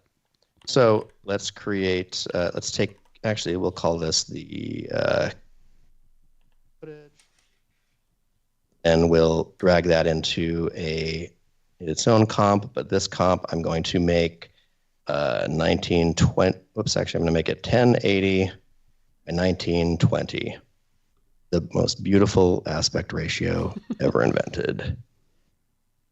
So actually, for experiences, I'm coming around to liking that vertical, like wide angle, does feel immersive because we're like that. Like, we've been training our brains to see.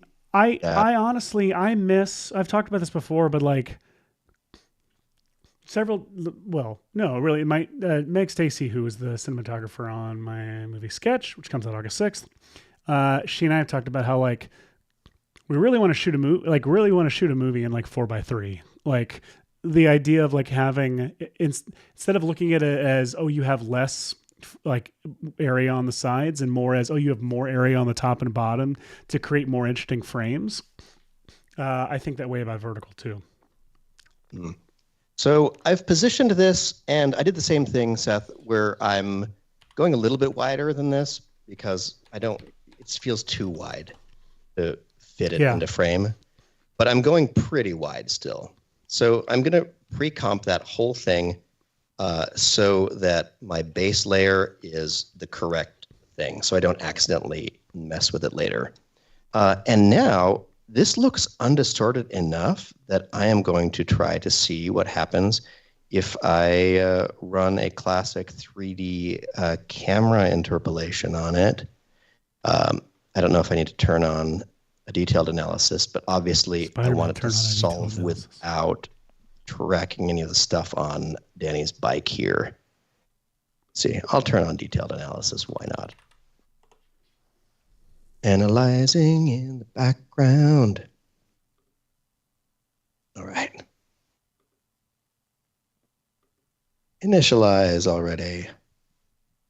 See, let me close down cinema in the background. I want to save the changes to hallway cropped undistorted work underscore 0002.c4d. Sure. Yes. All right, there we go. So we got 20 seconds remaining. Got a great 20-second joke over there, Seth. Joke on demand. That's your purpose. Shining, more like the... Dang it. Let's see. Solving camera. CC what do we bar think? Action. The over-under on this solving it. No. That's all I had. I panicked. Okay. There it is. Okay, so I'm going to scrub through and just look at how valid I think these points are. And they feel pretty darn valid to me. Nice. Look at that. All right. So we're going to go through this process. The reason why we pre-comped it was because this only likes to use the full frame without it being nudged or scaled or anything like that. So the thing that I like to do is I like to go about halfway into the footage. Let's see, it comes to rest here. So I don't know if I should make this my origin point where it kind of stops, or if I should make it about halfway through. I'm going to make it about halfway through. So we'll go into here and we'll select a handful of the ground plane things. And then I'm going to right click and say, create a solid end camera. Now, the way I created that is sort of weird and not very aligned. So I'm just going to use the gizmo and rotate it so it sort of is more lined up with the ground here. Then I'm going to go back to the footage and let's see how these walls are defined, because they're very reflective and that can give you false information. So I'm going to scrub back to where I can see that there are some more concrete things happening on this wall over here. So if I kind of zoom in, I'm going to distinctly pick points like this one on the door, this one up in the corner, this one there in the corner, the bottom of the picture frame, because that's got to be near the wall. The tip of the doorknob is probably near the wall, and this intersection right here of the trim is probably on the wall, as is this point. So now I've got a pretty good guess as to this wall, and I'll create a solid there. Doing the same process over on this side. It's going to scrub through until I know that it's really got some good data. So that vent there, this, let's see, what else have we got? I don't trust a lot of these points. These are points on the reflection up there, so I don't like that. So let's see where else there are more reliable ones. Okay, this one is at the kind of where the trim meets the ground there. The vent is still visible, and maybe that's sort of the ground too. I'll trust this one. Then for the ceiling, let's see what we can trust. You can always just grab, lasso select everything up here and kind of hope that they average out like this. Everything's sort of in this realm. Let's see what they average out to. What if I include in that point and disregard that point and disregard this point? Anyway, these are just tips you can do. The other thing you can do is you can highlight some of these points that you know are just on the reflection and delete them, and it'll run the tracker again for you. So if you used to love the Foundry's tracker for that and you don't have that purpose anymore, that's an option you have. All right, I've created 4 stand-in things. This is a pretty rectangular hallway, I'm going to imagine. So that's a pretty great track. So what we're going to do is I'm going to rename this specific one the floor. And then I'm going to actually scale it a little bit bigger like this so I can kind of look at what the orientation of it is. Because I want it to kind of line up just with a hallway as straight as I can down the barrel of the lens. Let's see. So that feels closer. Not bad. Maybe over a little bit more. It might be hovering off the floor a little bit because of the shadows or something, but that feels pretty good. Now that I know that this is in a good spot, I'm going to use our free, awesome tool called Normalize Track, where what I'll do is I'll go back to, it doesn't matter what frame, but you select all of your 3D layers, and then I'm going to say Normalize Track. And it looked like nothing happened, but what did actually happen is significant. It took all of these 3D solids and the camera and moved them all so the comp center right here is the same 3D space as the actual ground plane. So I've explained this before. I don't need to explain myself. Yeah. But believe me, the numbers work out much better this way. So now that I have all these stand-in things, I can actually look at the ground plane at its rotation, and it's going to be at 270 by 0 by 0. And then I could look at these other walls right here, look at their rotations, and actually kind of guess what they are supposed to be. So I can't remember what zooms in. Oh, wait. That's weird. Geez. Uh-oh, what happened? I'm trying to do the whole zoom in so y'all can see what I'm doing over here. Is this worth it, everybody? I don't think so. That's confusing to me. So annoying, yeah. Never mind. All right. Basically, I'm going to look at all the orientation values down here and see that they're all close to either 180, 270, 90, or whatever. And I know in my head that these should all be square instead. So I'm going to go to them and just force them, like this should probably be 90, this should probably be 90, this should probably be 270. And that will square it up based on the ground plane. This one should be 180, this should be 270, this should be 180. Whatever, multiple of 90 is the closest to what it is. 0, 0. And now all of these are a nice, perfect little rectangle. And I'm going to use another lovely free tool that we have called 3D Plane Stamp to try to help me out here. What I'm going to do with 3D Plane Stamp is let's use this. Should I start with the carpet or should I start with the... Man, the carpet is actually going to be challenging because the wheels cover up a lot of the carpet. Yeah, and you have to Not that it's not like a very famous and replicated pattern that I could find somewhere. True, it's true it is, but it also the exact shading and texture in this image right here is going to be different than a standard wallpaper you find online. It is. So what we're going to do for that is we know that this floor plane is technically whatever plane is coming past the camera here. So what we're going to do is this. I'm going to leave this floor kind of like floor prime. It's going to stay there. I'm going to make a duplicate of it. And this floor plane, I'm going to scale down to just be a little segment like this. So as I'm scrubbing up to it, it is this, just section of the floor about this big. And what's cool about that is here it's in the distance and here it comes past the camera like that. So I'm going to try to find a spot like this.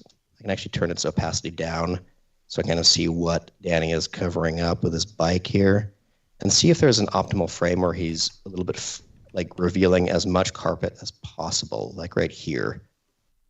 Now I can take this solid, I can scale it, and again, I'm making sure to never just grab the layer and move it like this because that'll put it out of alignment with the camera tracker. I'm making sure that I only scale it around its current center, and I only move it using the X or the Y gizmo to keep it right where it's supposed to be. That makes sense, everyone? Yeah. Yes, it does. So I'm going to go a little bit wider than the actual carpet here, like this, and a little bit shorter than it because I just want it to have the texture of the carpet here. Oh goodness, that is such a quick foreshortening that happens there. All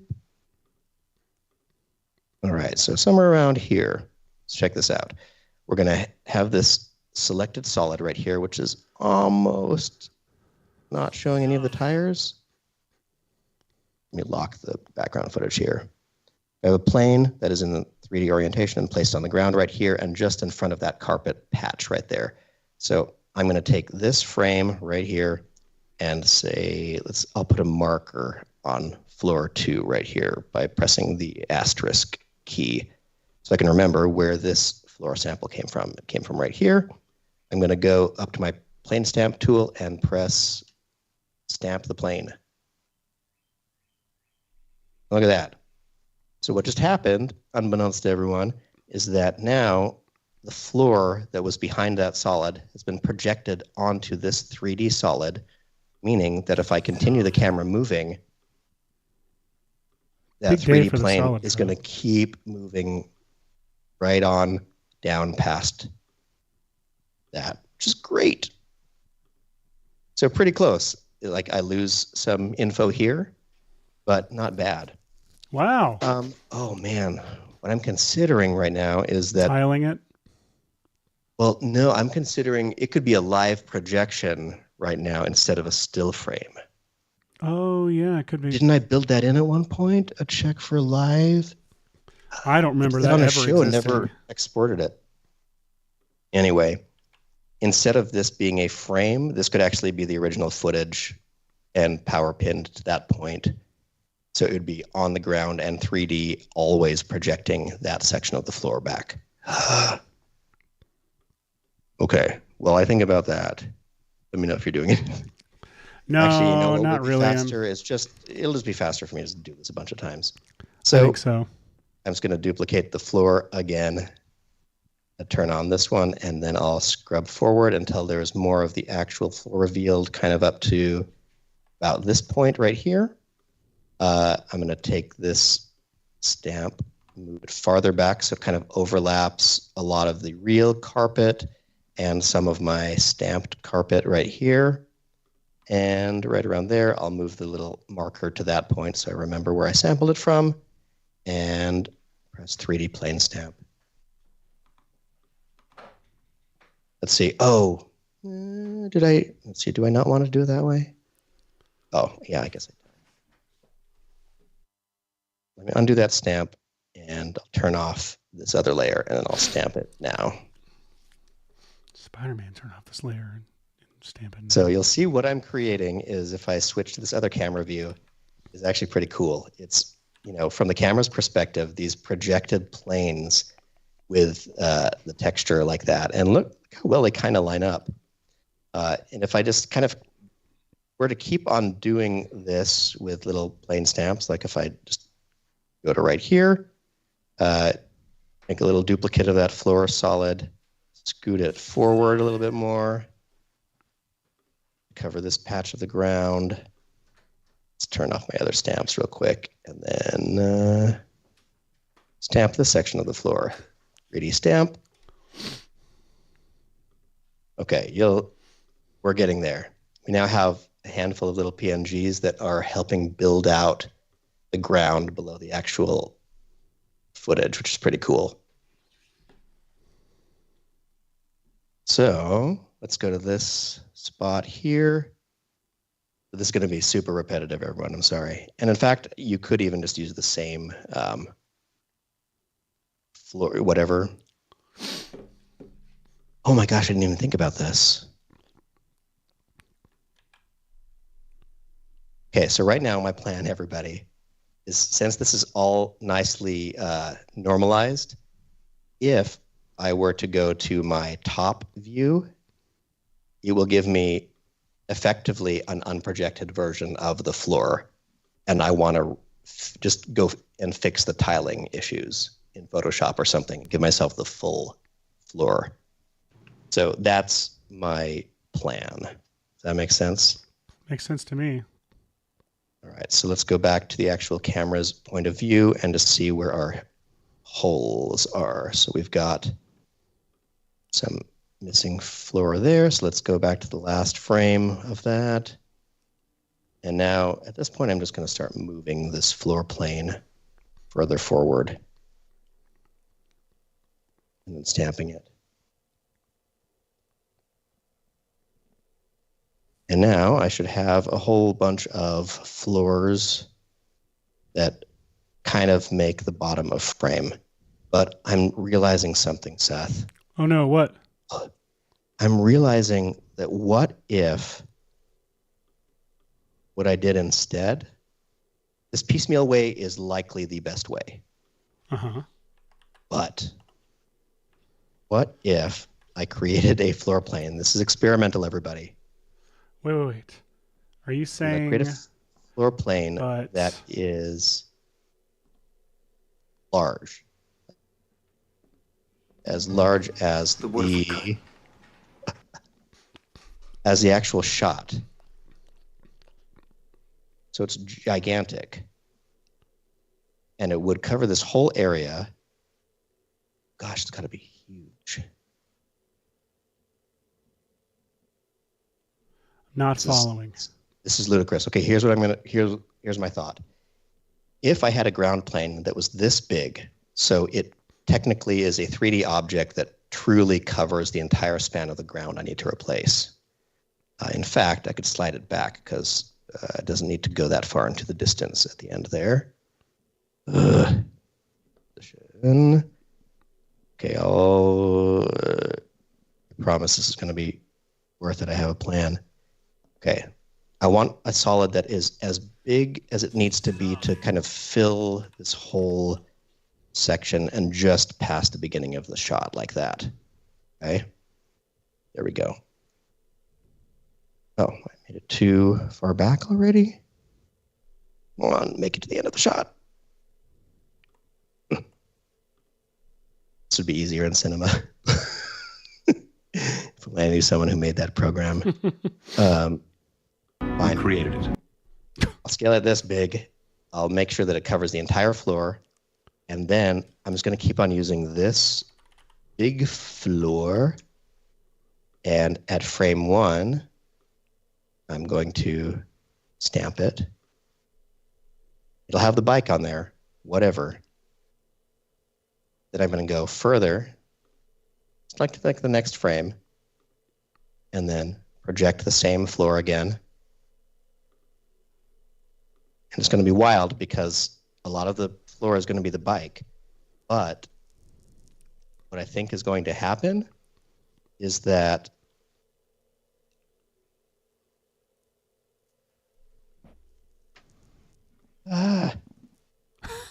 okay, that was correct. This is also super trippy. Look at that. Whoa. Okay, I left the other floor on. I meant to not. So let's see. How far does he go? About as far a as he needs hexagon width, like that. And then I'll grab this big floor, 3D stamp it again. See, that's incorrect. Something is going wrong there. You're wrong. No, why is this failing now? Oh, it's because it's going too far down off the screen. Nuts. Okay, what I thought was going to happen was that I would have one texture that was the whole size of this from different frames, and in each frame, one section of the carpet would be clean, and I could just line them all up and seam them together. But I forget that because this is trying to unproject the ground plane, and it's a 3D plane, suddenly the power pin points are like out here. And trying to do that, and there's a limit to them. So I'm constrained by After Effects. I could have done it in cinema. Sorry, everybody. Whatever, we don't have a lot of time. I'll just go back to this fool's way to do it. Even though this was actually working pretty well, I'll be honest. Okay, how far did we get with the floor? We got up to here. Oh, we're so close to the end there. And that's what I need to do. Sorry, everyone. Scrub this forward to right there, over the ground, and get a little bit bigger and stamp the ground. It's so fun. And we're almost to the end. We're so close. Like, this is great. I don't think it did it enough times. Sorry, everybody. I know this is. Okay, let's go to this frame. 3D stamp another floor. I'm so exhausted. It is a Kubrick film. Why shouldn't this be a super tedious process? Okay. Obviously, I don't have to mix last week and this week. I don't have him rotoed yet, but obviously, I've already forgotten last week. Tron. Michael Palak says, I keep imagining that Tron light cycle trail coming off of the big wheel and cutting a hotel door in half, and then Jack saying, "Here's Johnny," as the big wheel enters the Tron hedge maze. Jeez. You know what? You know what I love, Michael? I want so much from us. I love that there's a whole world that is more entertaining than this show that happens in the chat of this show. Yeah, it's pretty interesting. And the chat has commented on my lack of talking. I believe I mentioned my voice and my throat are feeling a little rough after yesterday's absolutely no water 3-hour marathon demo session. So I'm just not being very chatty today. But I am very much enjoying your company in the chat and your company, Seth and Hashi, as you do this really fun things as we expand all of our horizons together. Speaking of fun things here, I did E.T. Yes. I did, what else did I do? Let's see, let me keep this locked and I'll go in here. I did Forrest Gump. Well, I thought I did Forrest Gump. There we go. I did Forrest Gump. I did a little Jurassic Park, kind of. I think I did Jabba's Palace. Yeah, I did some Jabba's Palace. Finishing a bunch of Spielberg and Lucas masterpieces while I'm agonizing over the frickin' carpet. Oh, one I wanted to do, I thought would be funny here. Let's see. Do I still have Shot Deck open? I do. So I am going to download. See, I saved a couple that would be funny to do, which were like hyper close-ups of faces. I like where this is going already. I thought would be funny to do. Oh, one that I don't have time to do with the Die Hard opening. It'd be funny if the titles were just waiting there to come in. We also joked about, like, here, I'm going to grab this close up, just see what we get from it. We talked about, like, some animated films, like and even like some like those old like matte paintings, like Star Wars and stuff. Like, you really don't want to expand them too much because like they shot a wide shot and then scaled it like down, so then it would, there's matte painting around it and it's like already like super wide and distorted for your like frame, and so it would look insane to widen it anymore. Hang on a second. So if I bring Hook into here, which I love. I still love Hook. I think. You do that thing. I think I was telling you this, that like, I'm sure other people do this too, but my brain, I was driving home the other day and this one music cue from Hook just entered my brain and I needed to actually hear it immediately. And it's the moment where it's in the final fight where between Hook and Pan, and the Lost Boys reveal all these clocks and Hook starts freaking out. And the John Williams score kicks into this like ding dong ding dong ding thing that like this like clock ticking with these like chimes with this low like boom kind of thing that happens. And in my memory, it's like the coolest cue that like you wish lasted like 5 minutes, because it just like, it like takes it to the next level. And I couldn't, it wasn't in the official score, but thankfully, in case you don't know, everybody, life hack, YouTube has tons of complete scores. Some of them are official, some of them are not, but most of them are of some release that came out at some point of the complete score, and you'll find a lot of cues that were not on the initial release. And So I'm like driving and like dangerously scrubbing YouTube videos to find this one little like 5-second moment of the score. I highly recommend you go find it. I don't remember the name of the track, but it's on YouTube. And then even in the movie, just the moment where it reveals the clocks and Hook freaks out, that music, I don't know what happened to me. I like teared up when I actually heard it. And it was like, it's so good. It's just so like ingrained in my soul. Movies like this, that like I'll hear certain things I haven't heard in a long time. And it's like, yeah, that's right. You lived and you're still alive and this is still here for you. And you also need to go to therapy probably, because I think there's a lot of stuff right there on the surface that Hook is bringing to the table and you really don't want Hook doing that. Oh. Who did that score? I don't know how to make this funny. John Williams. And I couldn't think of anything either. What has he done? Other stuff? I'm gonna. Yeah, he's done some other stuff. Yeah, I'm just framing up this mustache for the right. All right, you frame up that mustache. I'm going to show the audience real quick what I'm doing over here, which is just I got to this place where I had all of those planes, went to an above view.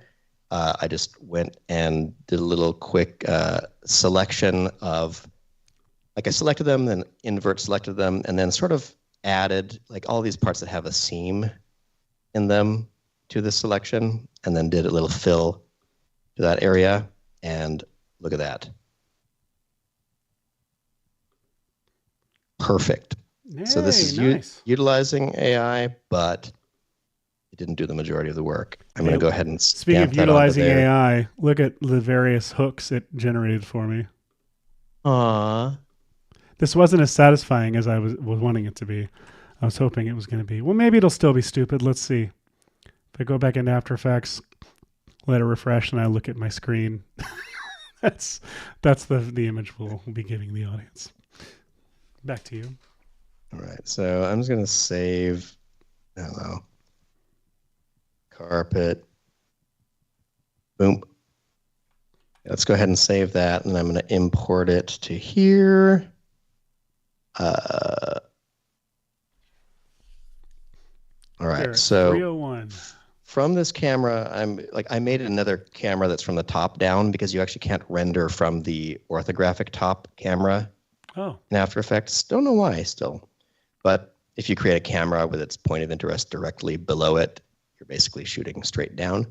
So I'm going to take this carpet layer, I'm going to make it 3D, and then I'm going to attach it to the camera. And from there, I'll go to its... Actually, I don't even need to attach it to the camera to do this, because I'm at a square angle, so never mind.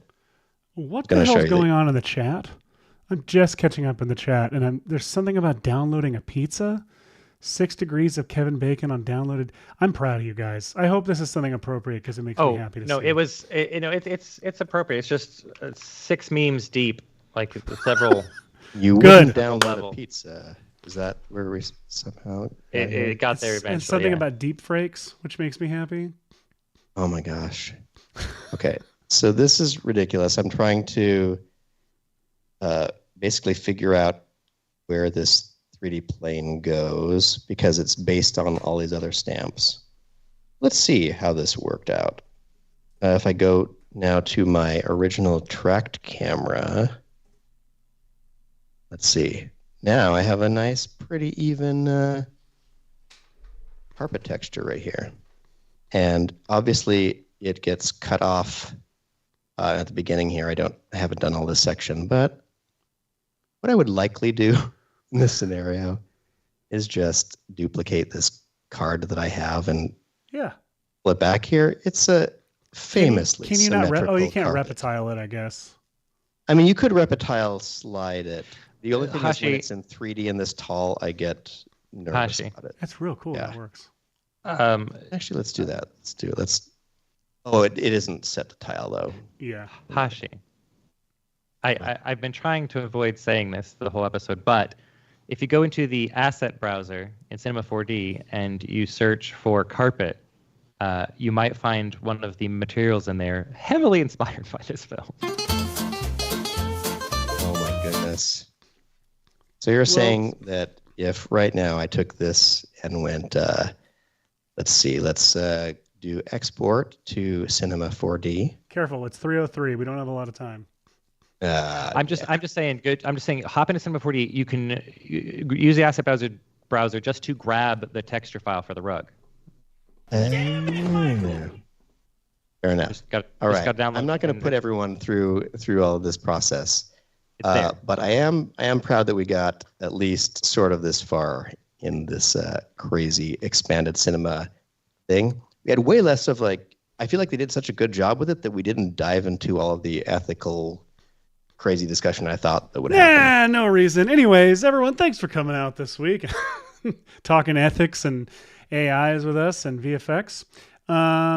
We are going to be back. Are we back next week? I think we're back next week. Yes, we are. Yes. Yeah, we'll do a pre Seth birthday show, or is it a post Seth birthday show? I don't remember. It is a pre Seth birthday show. Pre me birthday show, and yes, maybe there'll be big news on that episode. Who knows? But the point is, who knows? We got something in store for you, Seth. Point is, tune in. There's some big news. Might be birthday related, might not be, but we love you guys. Have a wonderful week. We'll see you next week.